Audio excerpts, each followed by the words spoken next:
بسم الله الرحمن الرحيم الحمد لله رب العالمين والصلاة والسلام على خاتم المرسلين وعلى آله وصحبه أجمعين. Je ne sais pas si tout le monde entend bien, moyen, au fond. En rapprochant, ça c'est mieux, ou en éloignant, c'est mieux comme ça. D'accord. Alors, le thème de la rencontre, c'est celui qui a été annoncé, porte sur cette sourate courte que beaucoup d'entre nous, d'entre vous, connaissent par cœur, une sourate en 2 lignes, 3 versets, un programme. Wal Asri. Elle commence en ces termes. A'oudhu billahi minash shaitanir rajim. Bismillahir rahmanir rahim. Ça, c'est le dénominateur commun à la plupart des sourates, pratiquement toutes, sauf une. Et puis Allah subhanahu wa ta'ala dit dans cette surah Wal Asri, ce wa qui introduit la surah, c'est par, c'est juré. Quand l'un de nous veut jurer et il utilise des mots en arabe, il dit Wallahi. Donc il colle à Allah le wa. Ce wa là introduit un serment. Wal Asri, ici le serment ne se fait pas par Dieu, se fait par l'une des créatures de Dieu, parce que celui qui jure ici, c'est Dieu lui-même. Ensuite, elle fait une affirmation. Innal insana lafi khusr. Et cette affirmation, elle est renforcée linguistiquement par plusieurs outils d'insistance. Adawat ta'kid, on les appelle en arabe. Inna, certes, al-insana, l'homme, lafi, ce la aussi, insiste encore plus sur cette affirmation. Qu'est-ce qu'il a, cet être humain? Il est en perdition. C'est ça l'affirmation sur laquelle Allah subhanahu wa ta'ala jure. Puis, il ouvre une porte d'espoir. Après cette affirmation qui fait froid au dos, si Dieu nous dit que l'homme court à sa perte, c'est quelque chose de désespérant. Mais Allah subhanahu wa ta'ala dit, ceux qui sont sauvés, ce sont ceux qui remplissent ces 3 conditions, ces 4 conditions, pardon. Ceux qui mènent leur vie sur la base de ces 4 fondements-là. Croire, amanu, amilu salihat, agir en bien, tawasaw bil haqqi, se recommander mutuellement de vivre selon la vérité, wa tawasaw bis sabri, se recommander mutuellement la patience. La sourate s'arrête là. C'est ces quelques mots, c'est ces 2 lignes. Mais j'ai dit, c'est un programme de vie, c'est un mode de vie. D'ailleurs, elle est tellement importante en termes de message qu'elle veut nous transmettre que l'imam Shafi'i, l'un des 4 fondateurs d'école du droit musulman, le 3e, après Abu Hanifa, mais Shafi'i, 3e chronologiquement, il a dit si Dieu n'a révélé dans le Coran que cette sourate, elle aurait suffi. Elle aurait suffi à elle seule. Qu'est-ce que ça veut dire?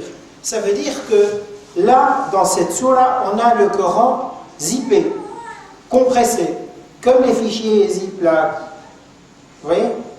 Tout est dedans. Donc il faut l'ouvrir, ce fichier. Il faut ouvrir la sourate. Il faut voir un peu plus en détail, de plus près, le contenu de la sourate. Donc là, c'est ce que je vais essayer de faire. Quel enseignement peut-on tirer de la sourate et quel est le message principal de cette sourate? Wal Asr, Allah subhanahu wa ta'ala jure par le temps. D'habitude, quand on jure dans l'une de ces 2 situations. Ou bien vous avez en face de vous un sceptique qui doute de ce que vous dites, vous jurez. Ou bien, vous voulez attirer l'attention sur l'importance de ce que vous allez affirmer, vous jurez pour que la personne prenne les choses au sérieux. Et peut-être que Allah subhanahu wa ta'ala jure ici pour les deux raisons.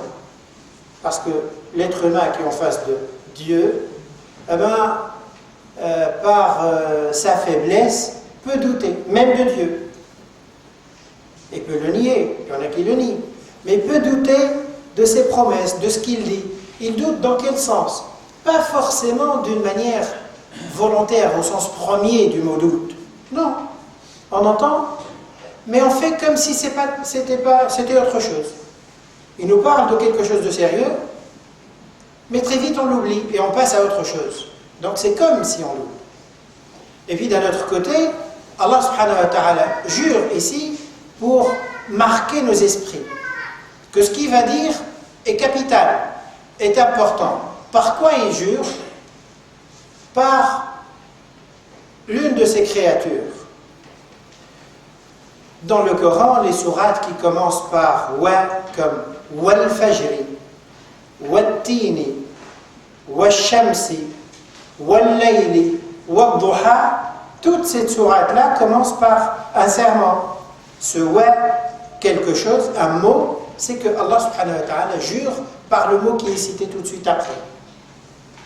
Ici, quelle est la créature que Dieu a choisie pour jurer par elle? Le temps, l'asr, le temps. Les commentateurs anciens et récents disent qu'il y a trois sens possibles. Ou bien le temps, comme on l'entend, tout le temps. Ou bien le temps dans le sens de une époque, donc une partie du temps. Ou bien le temps, c'est une partie mais plus courte, non pas une époque d'une génération, non. C'est le moment, un moment dans la journée, le moment dans lequel on fait la prière de Asr. C'est ou tout le temps, et Allah il jure par le temps, ou bien il jure par une époque, laquelle, alors certains commentateurs ont dit que c'est l'époque dans laquelle a vécu le prophète sallallahu alayhi wa sallam, dans laquelle l'islam est apparu, ou bien le temps, ici, c'est le moment de la prière de l'Asr. Peu importe, c'est de l'ordre du détail, lequel de ces trois sens évolue, ou peut-être les trois, mais un certain nombre de commentateurs ont penché plutôt pour le temps comme on l'entend, comme j'ai dit, tout le temps. Le fait que Allah subhanahu wa ta'ala jure par le temps pour affirmer quoi par la suite? Que l'homme court à sa perte. Je vais y revenir, je vais bien sûr dire dans quel sens il court à sa perte. Cette association-là, ce lien entre jurer par le temps, pour dire que c'est l'homme qui est perdant, certains commentateurs disent que c'est peut-être une manière par laquelle Allah subhanahu wa ta'ala veut attirer l'attention de l'être humain qui des fois se laisse aller, au lieu de faire des efforts, au lieu de prendre les choses en main, au lieu d'agir comme il se doit, selon la vérité. Il se laisse aller derrière la foule qui l'entoure. Et quand vous l'interrogez, il vous dit par ces temps qui courent, par les temps qui courent, c'est-à-dire que l'époque dans laquelle nous vivons ne nous permet plus de faire comme avant. Pourquoi tu ne fais pas ça? Pourquoi tu ne fais pas ci? Eh bien, à l'époque des compagnons, c'est très lointain, c'était un autre contexte. Aujourd'hui, c'est un contexte différent, c'est une époque différente. Le temps a changé. Et alors, donc c'est normal que je change. Et donc, si je change en mal, ce n'est pas moi qui ai fait le choix volontairement de changer en mal. Le temps, en général, a changé en mal. D'ailleurs, on a l'impression qu'autour de nous, l'époque dans laquelle nous vivons, eh bien, malheureusement, elle ne nous aide pas dans le bien. Et c'est parce qu'elle s'est éloignée, elle a perdu les repères, que si on est comme ça, c'est parce que l'époque dans laquelle nous vivons, on est comme ça. Eh bien, Allah subhanahu wa ta'ala nous dit non, ce n'est pas le temps qui change, c'est toi qui change. Le temps est neutre, c'est neutre. 24 heures, 30 jours, 365 jours, 60 ans, c'est le même. C'est toi qui le remplis. C'est un récipient. Tu le remplis en bien, tant mieux. Tu le remplis en mal, c'est toi qui as fait le choix. Tu ne peux pas te dérober pour dire que c'est le temps. Bien sûr, ce qui se cache derrière le temps, c'est les autres qui m'entourent. C'est la foule, c'est la pression de la société. Et ça aussi, Allah subhanahu wa ta'ala nous dit, ça ne peut jamais servir de prétexte ou d'argument pour se dérober de sa responsabilité. Chacun est responsable. Et on n'a pas à dire « j'ai fait comme les autres ». S'ils se jettent dans un ravin, tu te jettes après eux? Non, tu ne vas pas le faire. Tu ne vas pas le faire. Pourquoi donc des fois tu évoques les autres qui t'entourent? Tu évoques le nombre. Allah subhanahu wa ta'ala nous dit le nombre n'a aucune importance. Chaque être humain sera évalué, jugé, pesé. Son bilan sera fait seul. Chacun rendra seul ses comptes. Donc, c'est pour dire, par le temps, c'est l'homme qui est en perte. Ce n'est pas le temps qui a changé, qui est mal, qui est mauvais, qui peut expliquer mes attitudes, mes comportements, ma façon de vivre et d'être. Non, je ne peux pas mettre ça en avant. Allah, il n'acceptera pas en tout cas. Et même nous, objectivement, on ne l'accepte pas. Si quelqu'un me trahit, pourquoi tu as fait ça? Mais tout le monde fait ça. Ah bon? Personne n'accepte ce genre d'argument. Si quelqu'un nous met un coup dans le dos, pourquoi tu as fait ça? Tout le monde l'a fait. Ah bon? Tu es comme tout le monde. Personne n'accepte ce genre d'argument. Allah, il va l'accepter. Quand nous, on va le lui dire, il va l'accepter. Nous-mêmes, on ne l'accepte pas. Innal insan lafi khusr. Maintenant, de quoi il s'agit quand il parle de perte, perdition? Là aussi, deux possibilités. Les commentateurs disent que il y a deux façons de comprendre. Ou bien, perdition partielle, entre guillemets, c'est-à-dire qui concerne uniquement ceux qui ont tourné le dos à Dieu, qui ont ignoré Dieu, à plus forte raison, qui l'ont nié. Ceux qui s'écartent de Dieu, eh ben, ils mènent une vie qui mène à leur perdition. Ici sur terre, malgré les apparences, malgré les façades, et dans l'au-delà aussi. Donc certains commentateurs évoquent ce sens-là en parlant de perdition, c'est-à-dire le fait de vivre loin de Dieu. D'autres commentateurs disent qu'en plus il y a une autre possibilité aussi. C'est que, et là elle concerne tout le monde, c'est-à-dire la vie que Dieu nous a accordée. Chacun de nous pense, ressent les choses de cette manière-là. Chaque jour nouveau qu'on vit, on s'en réjouit. C'est un jour en plus dans ma vie. Donc on est content parce que on est en train d'avancer, et puis on part jeune, de grandir, etc. Plus on avance dans la vie, on est content. Il y a cet aspect-là des choses. Là, c'est la moitié pleine ou vide, ça dépend du verre. C'est une moitié. Mais on peut voir les choses autrement. Chaque jour que je vis, en plus, il fait quoi? Il me réduit un jour de ce qui me reste à vivre. En d'autres termes, chaque jour que je passe, chaque semaine, chaque mois, elle me rapproche de la fin. Bientôt, on va siffler. On va dire game over. Fini. On va dire c'est la fin. Cette fin-là, la pompe. Et donc, malgré cette apparence que nous voyons, nous ressentons, en vivant, celui qui voit les choses non pas au jour le jour, non, qui regarde le long terme, voit que derrière ce temps qui passe et que j'apprécie, il y a autre chose. Je suis en train de perdre de ma vie. Ma vie, elle ne fait que se raccourcir jusqu'à la fin. Et donc là, je cours à une perte.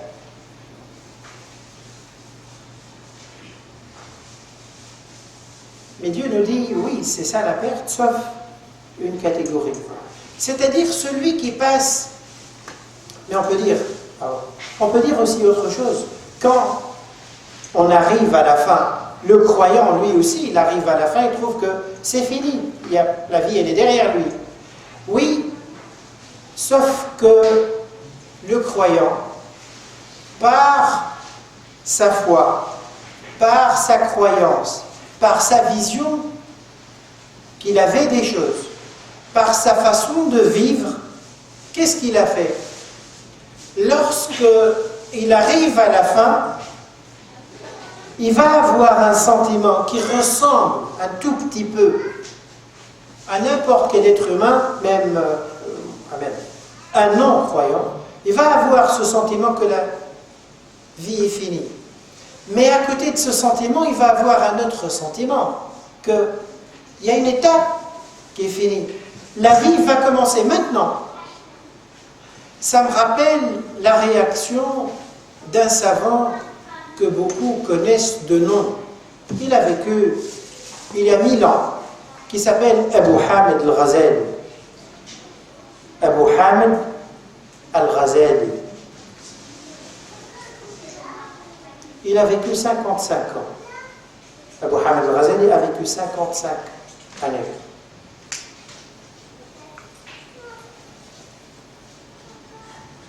Celui qui connaît ce que a écrit Abu Hamid al-Ghazali sait très bien que c'est une personne qui était très versée dans la spiritualité. C'est quelqu'un qui a atteint une sommité dans les matières techniques de l'islam. Les sciences religieuses, il y a des domaines techniques, comme le droit juridique. C'est faisable, c'est pas faisable, halal, haram, oui, pourquoi, mais il y a tel argument et tel contre-argument. C'est technique. Lui, il a atteint un niveau très avancé dans le domaine technique, au point que le gouverneur de la région dans laquelle il habitait, il a appelé, il s'était installé très loin, il a appelé et il a construit une université et il l'a chargé de diriger l'université. On l'appelait d'ailleurs, on le surnommait Hujjatul Islam. Littéralement, c'est la preuve de l'islam. Mais si on veut traduire d'une manière qui plus parlante, c'est l'avocat de l'islam. L'avocat de l'islam. C'est celui qui sait argumenter, défendre. Ce Hujjatul Islam là, à un moment donné de sa vie, a senti que j'ai fait beaucoup d'études techniques, etc. Mon cœur, je ne me sens pas tranquille.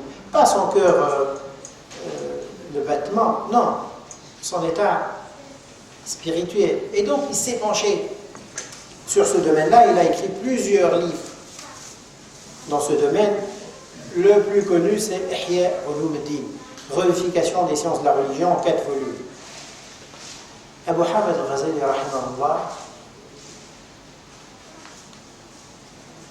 à 55 ans, un jour, il a fait la prière du Subh le matin. Il est rentré chez lui juste après Subh et il avait chez lui, depuis un moment, un linceul qu'il lui arrivait de le mettre de temps en temps pour se faire des électrochocs, pour se réveiller sa conscience. Mais ce jour-là, il ne l'a pas mis comme ça, juste pour se secouer. Non. Il rentre, il a senti sa faim arriver.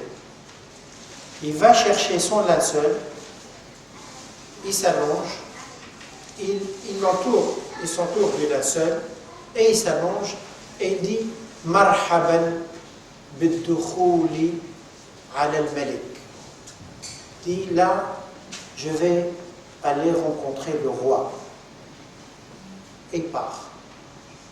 Il est mort comme ça. On dirait que c'est quelqu'un qui a appuyé sur un bouton pour se donner la mort.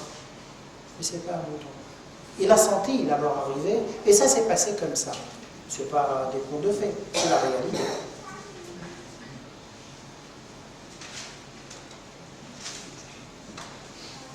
Ce khusr, le fait de s'approcher,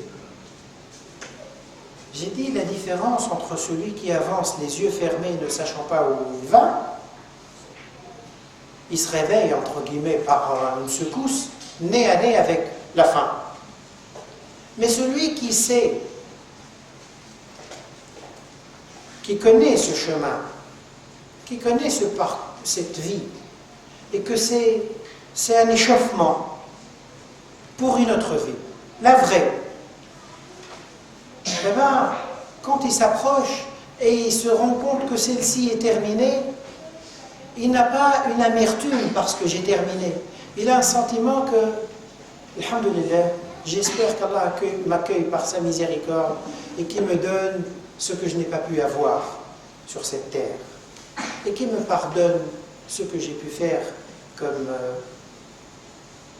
erreur, oubli, injustice. Et donc, celui-là, il sent qu'après cette étape, il y a la vraie vie. Et donc, il n'est pas dans une impasse.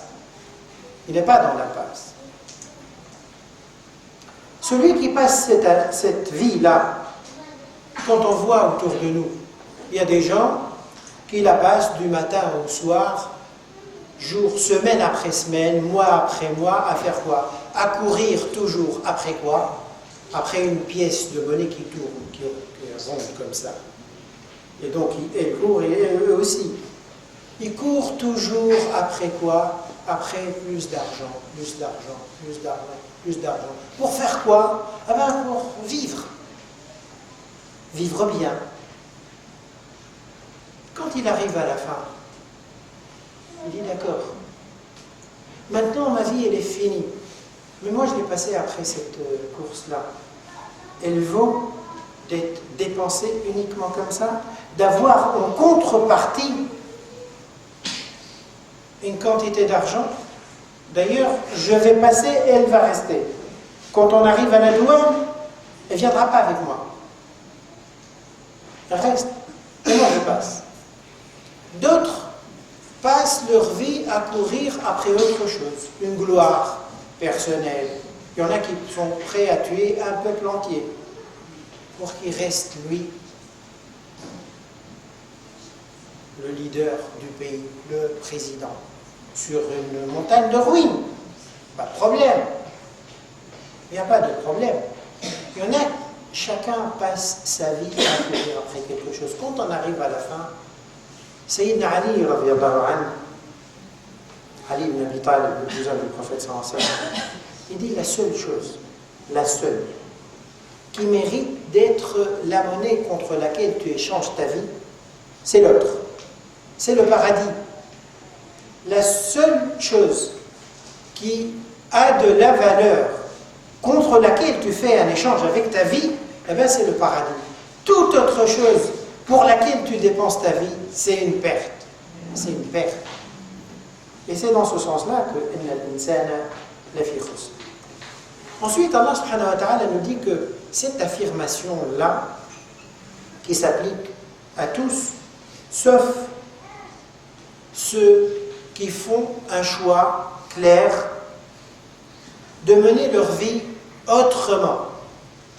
Comment? Sur la base de ces 4 piliers, 4 principes. 1. Croire. avoir foi en Dieu,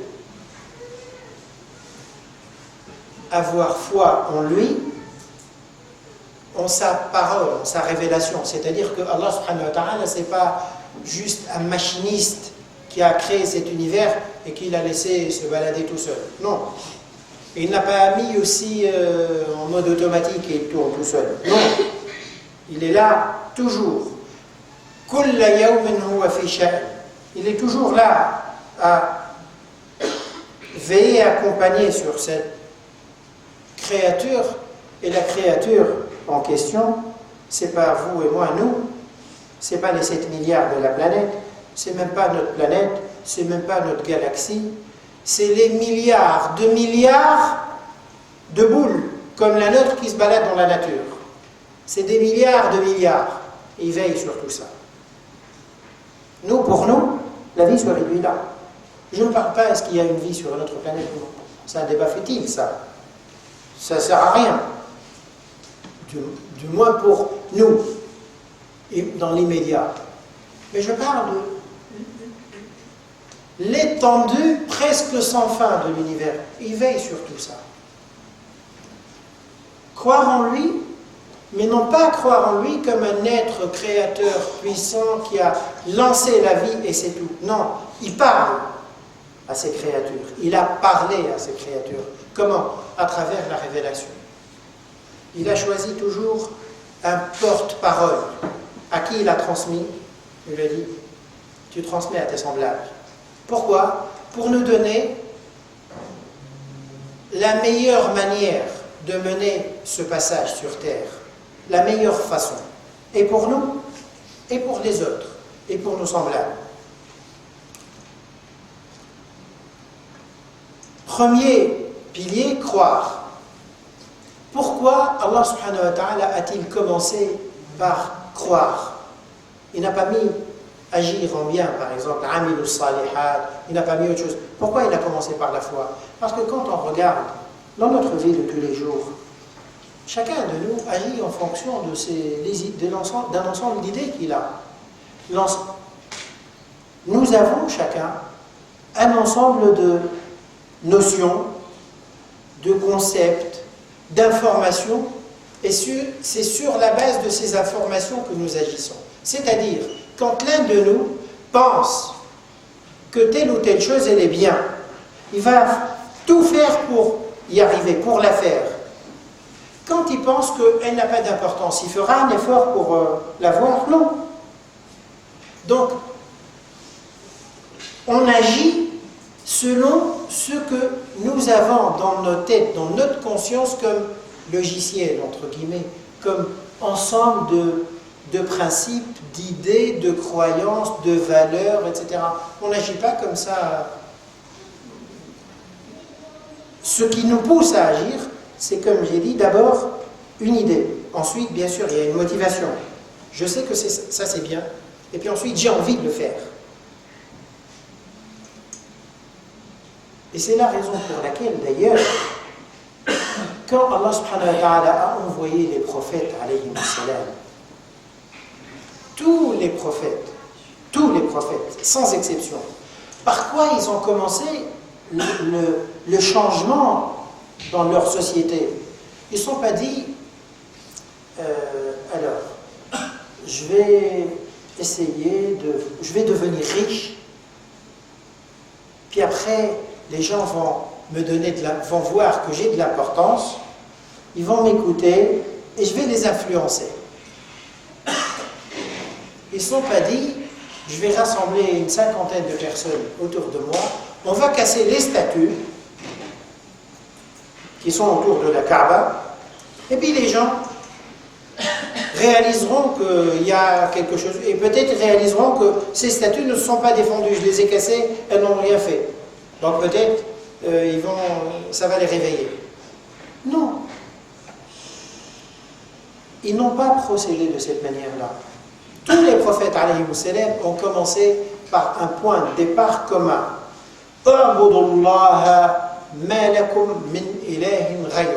Tous, ils ont commencé d'abord par inviter les gens à admettre que dans cette vie, il n'y a qu'une seule puissance suprême, que le reste, il est soumis. Tout ce que nous voyons, tous les puissants que nous voyons, ils sont soumis. Tout ce dont on a besoin, eh bien c'est lui, c'est cette puissance qui détient. L'oxygène dont on a besoin, c'est lui qui le détient. L'eau dont on a besoin, c'est lui qui la détient. Et tout. Et même les personnes qui peuvent décider de certaines choses nous concernant, eh bien, c'est quelqu'un qui agit sur eux, sur leur cœur. En tout cas, celui qui décide le premier, c'est lui.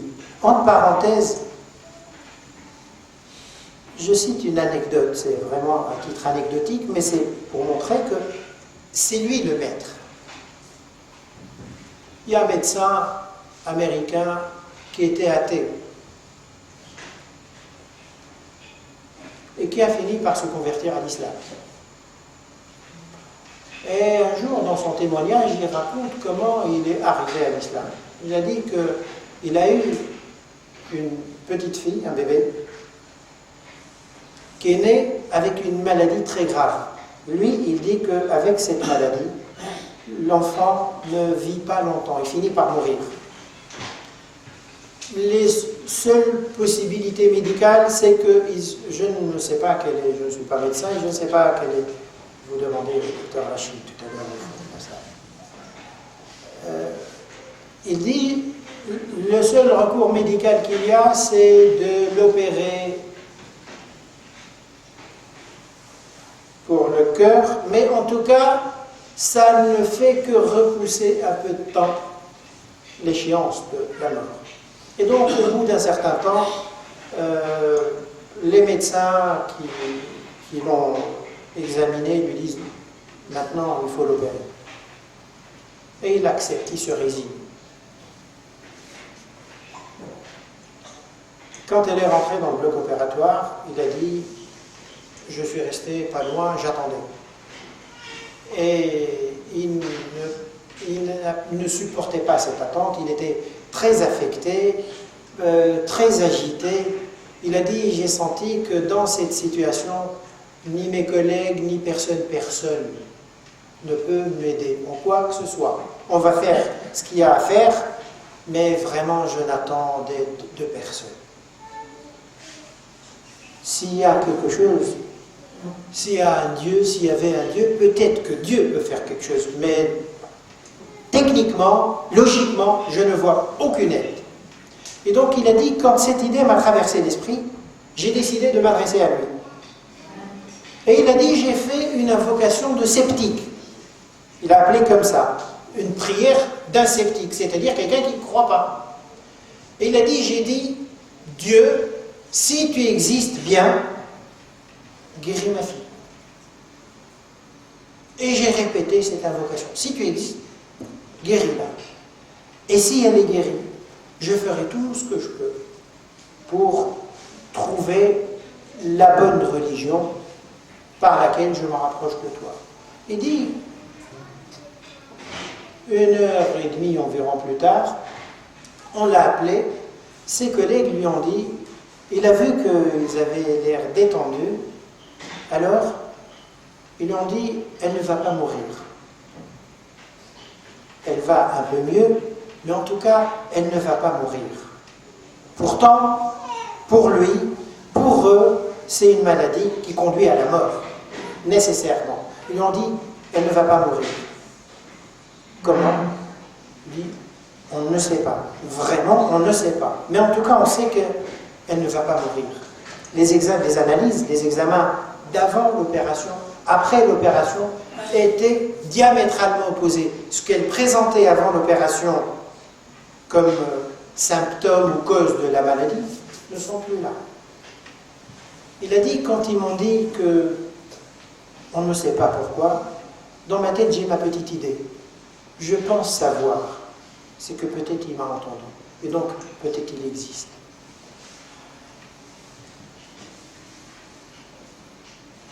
La foi, croire, j'ai dit que c'est ça qui définit comment on agit. C'est pour ça que les prophètes, alayhi salam, tous, ont commencé d'abord par nous inviter à revenir à lui donner sa place dans notre vie, c'est-à-dire de notre conscience, avant même d'agir, c'est-à-dire que dans ma tête, il est là, dans tout ce qui m'arrive, il est là, il décide, il entend, il voit, il sait ce qu'il fait, il sait ce qui m'arrive, il est là, je ne suis pas seul, où il n'y a pas que des êtres humains qui m'entourent, non. Lui donner sa place réelle, qu'il occupe en tout cas malgré moi, j'en suis conscient, ou non, ça ne change rien. C'est comme pourtant elle tourne. Oui, elle tourne, c'est pas parce que moi je crois aujourd'hui. Il est là.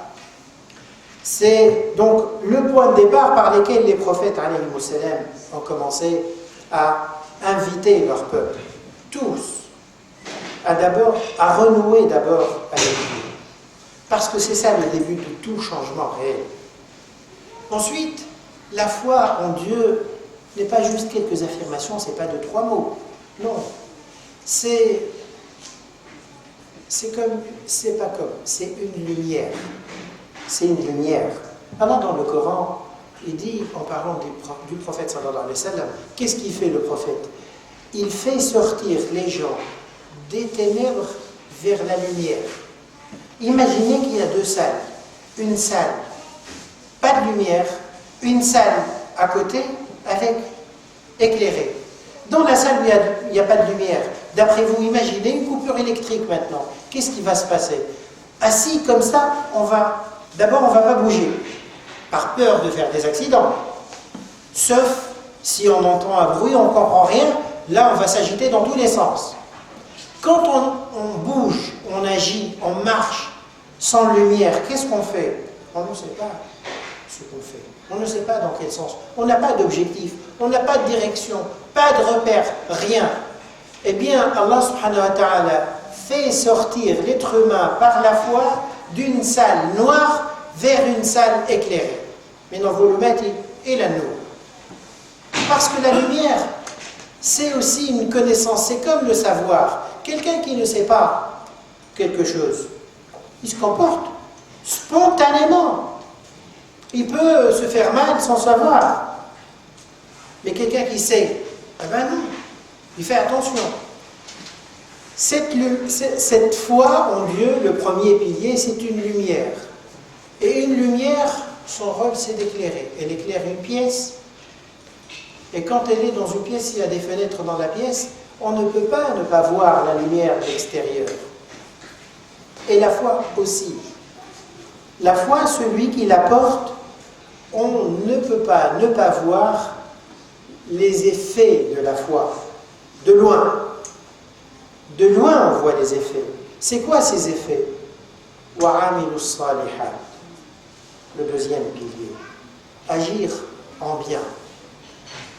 Agir en bien est la conséquence logique de ce lien avec Dieu. Celui qui donne à Allah subhanahu wa ta'ala sa place dans sa vie, mais qui ne change pas du tout. Il sait qu'il est généreux, mais lui reste radin, l'être humain. Il sait que Dieu est sage, et lui il fait n'importe quoi. Il sait qu'il est clément, miséricordieux, lui il est méchant, dur. Qu'est-ce qu'il connaît de Dieu? Il n'a rien compris à Dieu. Il n'a pas connu vraiment Dieu. Mais celui qui le connaît, eh ben, cette connaissance l'imprègne, fait quelque chose en lui. D'abord en lui. Ensuite, elle se traduit à travers lui, dans sa vie, et elle se voit autour de lui. Et Allah subhanahu wa ta'ala, en parlant de ces salihat, il nous dit quoi? Il ne nous dit pas Amilu salihan. Ils font, je ne peux pas vous traduire salihan. Le mot salihat, il est au pluriel. As-salihat. Pourquoi au pluriel? Pour que ça englobe plusieurs possibilités, toutes sortes de biens. Ça englobe toutes sortes de biens. C'est-à-dire ceux qui vont être sauvés de cette perdition, ce sont des gens qui ont foi en Dieu, et puis ce sont des gens qui agissent tout le temps dans le bien, quel que soit, là où il y a un appel au bien, eh bien ils répondent à l'appel. Quand on voit d'ailleurs dans la vie des compagnons et du prophète sallallahu alayhi wa sallam, on voit comment le prophète sallallahu alayhi wa sallam se comportait avec ses compagnons. Un jour, le prophète sallallahu alayhi wa sallam a posé à ses compagnons une question en leur disant Man asbaha minkum al-yawma sa'ima. Qui parmi vous jeûne aujourd'hui? Il y a quelqu'un qui a levé le doigt, la main. Abu Bakr, Ana ya Rasulallah. Man at'ama minkum al-yawma miskina. Qui a nourri un pauvre parmi vous aujourd'hui? Et Abu Bakr dit, moi aussi. Man ittaba'a minkum al-yawma janaza. Qui a accompagné un cortège funéraire, c'est ça? Funéraire ou funèbre, je les confonds ces deux termes-là.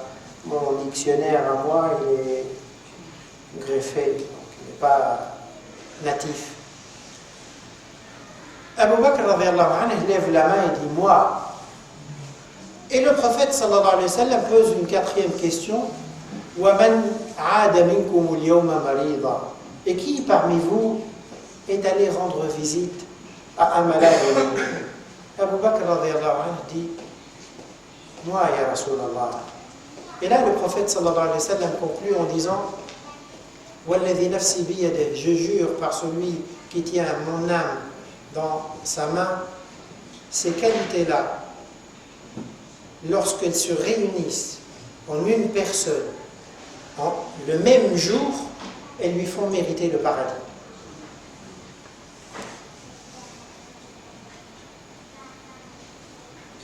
Il répond à l'appel là où il voit le bien.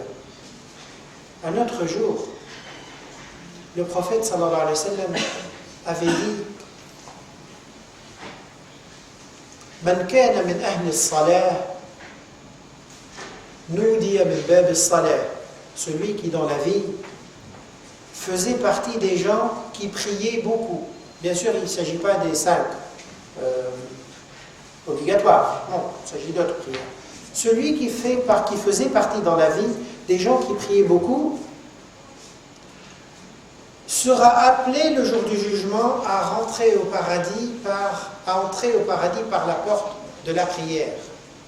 وَمَنْ كَانَ مِنْ أَهْلِ الْجِهَادِ نُودِيَ مِنْ بَابِ الْجِهَادِ. Celui qui faisait partie des gens qui luttaient pour Dieu, il sera le jour du jugement appelé à entrer au paradis par une porte spécifique, celle du jihad. وَمَنْ كَانَ مِنْ أَهْلِ الصِّيَامِ مِنْ أَهْلِ الصَّدَقَةِ. Celui qui faisait partie des gens qui donnaient beaucoup généreusement, il sera appelé par la porte des généreux, des sadaqat, des aumônes. Et celui qui faisait partie des gens du jeûne, qui jeûnait beaucoup dans sa vie, eh bien sera appelé min bab al-rayyan. Il y a une porte au paradis, du paradis qui s'appelle bab al-rayyan. Abu Bakr était présent. Et quand il a entendu le prophète sallallahu alayhi wa sallam dire ça, il a dit y a-t-il quelqu'un qui pourrait être appelé par toutes ces portes? Il lui a dit oui, bien sûr. Le prophète sallallahu alayhi wa sallam lui a dit oui. Et j'espère que tu en fasses partie. J'espère que tu en fasses partie. Amilu salihat, c'est être dans cet état d'esprit-là. C'est pas juste donner des petites pièces jeunes qui ne servent à rien, qui alourdissent ma poche, que je vais jeter. Agir en bien, c'est pas des toutes petites actions. Non. Je reste attentif. Je vois autour de moi. Et là où je vois un besoin, je réponds au besoin. Je réponds à l'appel. Chaque fois que je vois un besoin, ça peut être ici, ça peut être à côté de chez moi, ça peut être quel que soit le besoin. Une famille qui a une difficulté, une famille qui a un enfant qui a des difficultés scolaires, une personne qui n'a pas où dormir, une personne qui n'a pas quoi manger. Et surtout, ne pensez pas qu'il n'y a pas, en France, il y a 30 000 enfants qui dorment à la belle étoile. 365 sur 365. Je parle des enfants. 30 000. Donc c'est simple, il suffit d'imaginer des enfants comme nos enfants, 8 ans, 10 ans, 12 ans, 15 ans, et qui dorment H24 dans la rue. C'est des chiffres que vous cherchez, vous allez les trouver. 140 000 personnes en tout qui dorment à la belle étoile. Ça veut dire qu'il y a des gens qui sont dans le besoin. Donc il ne faut pas se dire, parce que je ne les vois pas, parce que moi je dors, alhamdoulilah, au chaud, j'ai du mal à les voir. Vous savez, parce que nous on habite dans les quartiers aisés, je ne parle pas des quartiers aisés le 16e, parce que chacun de nous, à force de vivre entouré de gens, entre guillemets, normaux, comme lui, eh bien il ne voit plus. Le cellier de la société, il est très loin, la cave, elle est très loin. Les endroits où les gens dorment comme ça, c'est sous des ponts. Donc on ne les voit jamais sous les ponts. Nous, on passe sur les ponts. Donc on ne voit pas. Celui qui veut faire le bien, eh ben, il reste attentif. Lui va le chercher. Il n'attend pas que le bien vienne lui demander. Amanu wa amilu salihat. Ceux qui s'engagent dans cette voie-là, de agir, de croire et agir dans le bien. Là, ils forment ce qu'on peut appeler unas salihin, des gens de bien, des gens vertueux. Allah subhanahu wa ta'ala veut que le croyant soit un salih, vertueux, mais un muslih, un vertueux, mais qui fait un effort pour faire évoluer les choses, pour changer les choses vers le bien aussi. Donc, Allah subhanahu wa ta'ala ne veut pas que moi je fasse un effort sur moi pour changer, et puis après le reste c'est pas mon affaire. Non. Tout est mon affaire. Je fais dans la limite de mes moyens, mais je ne peux pas vivre moi dans la lumière et voir que autour de moi c'est les ténèbres qui règnent partout. Et je n'allume même pas la moindre bougie. Non, Allah il veut que je fasse quelque chose. Et c'est dans ce sens que Allah subhanahu wa ta'ala nous dit que la troisième qualité, troisième pilier de ces gens qui sont sauvés de la perdition, ce sont ceux qui se recommandent mutuellement de vivre selon la vérité, qui se conseillent mutuellement le bien. Tawasaw bil haqq. Tu connais la vérité, tu fais un effort pour t'y conformer, pour te conformer à la vérité, mais aussi tu fais un effort pour la rappeler aux autres. Pas pour l'imposer, bien évidemment, mais pour la rappeler, pour le dire. Tawasaw bil haqq. Et le croyant ne peut pas rester dans son coin. Il est porteur de quelque chose. Quand il voit que les choses vont s'éloigner du bon sens, de la vérité, de la justice, de l'équité, de l'honnêteté, de la droiture, eh bien, il ne ferme pas les yeux.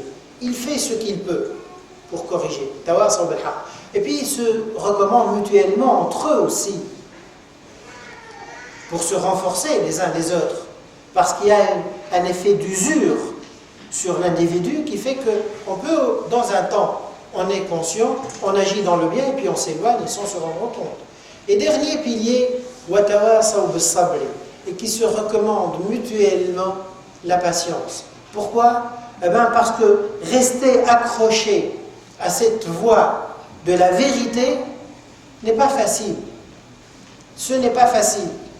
Quand vous allez vous attacher à la vérité, vous allez voir en face de vous des gens qui vous prennent pour des extraterrestres, qui ne comprennent pas pourquoi tu fais tout ça.